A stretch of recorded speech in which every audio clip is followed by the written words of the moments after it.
Greetings and salutations, Second Star Right, back here with some more Raid Shadow Legends, and today, Plarium has decided that, we need to talk to people more. Always a good thing. Communication is something that I value personally, and I guess they've decided that maybe they should communicate more often. Because what they've announced is that they're going to ramp up the development cycle for a raid, and as they do so, they're going to let us know ahead of time more what their plans are, what the releases are going to entail, and try to be more specific about when it's going to come out and what it's going to include, and kind of just involve the player base more in the process. Always a good idea. You should always, in games like this, you should always try to foster a community, and engender goodwill between the producers and the players, and Plarium does not really have a super good track record in that regard, so hopefully this is a step in the right direction. I will give them the benefit of the doubt for now. Part of what they're going to do first is extend the daily login rewards that currently go to 90 days. They're going to extend it up to 180, so nice 6 months of login rewards.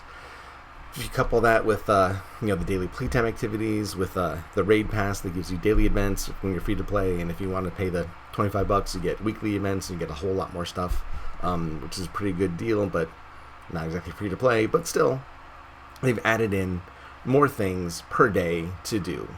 And that's always a good thing. It's always good to add in more stuff, right? And I didn't really want to talk about the champions because I wanted to wait till they were in the loot pool. But every time I look at them, I just want to talk about them more. So they do have some interesting stuff out here, and they're all magic affinity, right? So this Scylla of the Drakes, the legendary barbarian, looks like a really good anti-spiders champion. And as magic affinity, she'll slot well in Spiders 20 if you're having trouble there, or just want to try a new way of doing it.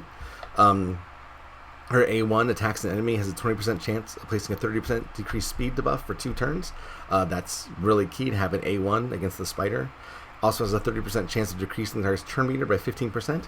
Amazing. There's probably going to be books. You can probably get that up higher, probably up to 50% maybe. Who knows? That's looking like a really strong A1.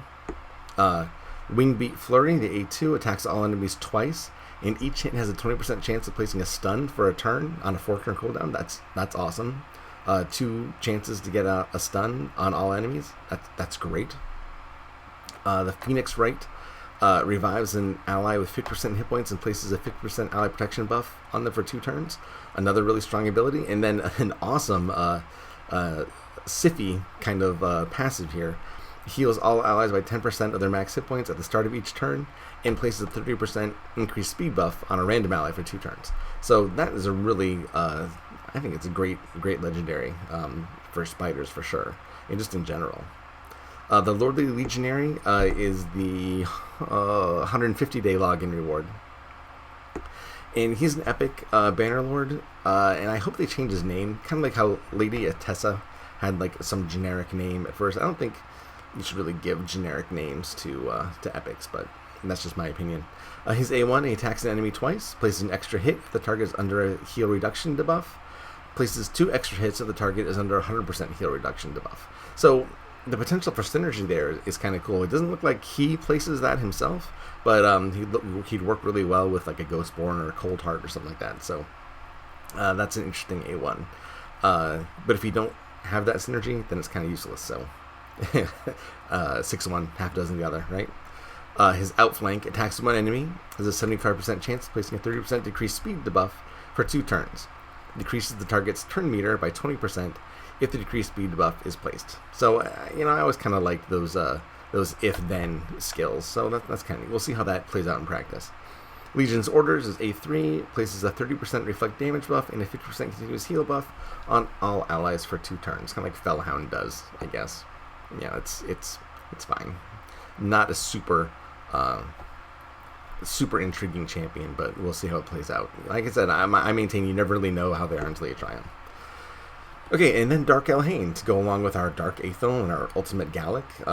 Now we have Dark Elhain, and I guess we're just waiting for Kale to get his other version, right? So this Undead Horde chick has a Necrotic Bolt A1, attacks an enemy, decreases the target's max hit points by 30% of the damage inflicted. Okay, very good. Death's Majesty.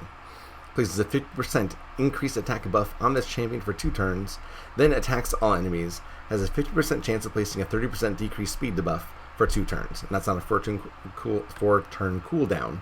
And it's interesting, but it gets more interesting later. Veins of Ice is a passive. Instantly removes any freeze debuffs on this champion and replaces them with a 30% increased crit rate buff, a 30% increased crit damage buff, and a 15% strengthen buff whenever an enemy places a freeze debuff on this champion. Okay, gosh, I wonder what they have in mind for that. I wonder if they're thinking maybe this would be a Torment counter. I don't know. I'm not sure. And then Lethal Winter fills the champion's turn meter by 25% and instantly activates the Death's Majesty skill whenever this champion or an ally receives a freeze. Okay, that's crazy. It really does seem like freeze is now... I don't know. Do you remember that movie, The Big Hit, from the late 90s, like 1998? Mark Wahlberg was in it. It was a horrible movie. I mean, it was bad. It was very bad. But there's this scene in there where these guys were trying to make a phone call, but they didn't want to have their location found, so they had a trace buster, right? Then they're worried about the police having a trace buster, but it was okay because they had a trace buster. And they're like, okay, well, what if the next one has the trace buster? And so it like did this whole long string of like 7. No, we have a trace buster. It was stupid, but I laughed for like 20 minutes straight. I don't know. So this is kind of like the Trace Buster from The Big Hit, this Dark Elhaine and her Death's Majesty ability, or Veins of Ice ability. It's nuts to have such a counter for this, and now we're going to have like a counter to the Dark Elhaine. I don't know. The mind boggles is what it is. And then we go on to the Platinum tier rewards, and again, it kind of sucks to have... all this awesome gear, the Swift Parry set and the Deflection set, have both. I talked about this in another video, but these are the Platinum tier chests, and in the Platinum tier, there's only 300 people that can get these rewards, every week, and they just do amazing, plus 18% speed and plus 30% crit damage, and a chance to get unkillable for 1 turn with a fatal hit. I can see how it'll make Platinum very interesting, but all those people who are in Gold 4 and all the people fall out of Platinum and we have to face them, it's not going to be fun, man. It is not going to be fun at all. Ugh. I'm getting agitated thinking about it. But that's okay. It remains to be seen. I can kind of get it. It's something to look forward to. Maybe you can work your way into Platinum. And once you get into Platinum, you're one of the 300 that gets the rewards that week, and so it's not going to just be the top 300 people. It's going to be top 300 people per week, and it's not always going to be the same 300 people, right? I mean, there's going to be people that are going to drop out. There's going to be people that don't want to do it that week. They don't want to focus, and then there's other people that will. So there'll be some, moving in and out, but again, the percentage is really small, and the rewards are really good, and so I don't know. It just seems that the bloodbath is going to cause problems trickling down the tiers as people have a hard time, staying in as a casual player or a low spender, just staying in, their regular gold tiers. It's going to be nuts as people start dropping out. But that's okay. Okay, so, and then in the Affinity Dungeons and Potions, a long-standing request indeed, as I said, they've monitored the situation with potions and took several steps to help players. With the multitude of new champions added to the game, we also want to make sure that our players have a more certain way of obtaining potions to ascend them as such. Yes, because I hate that. I hate doing stage 15 and getting 3 potions. That's nuts.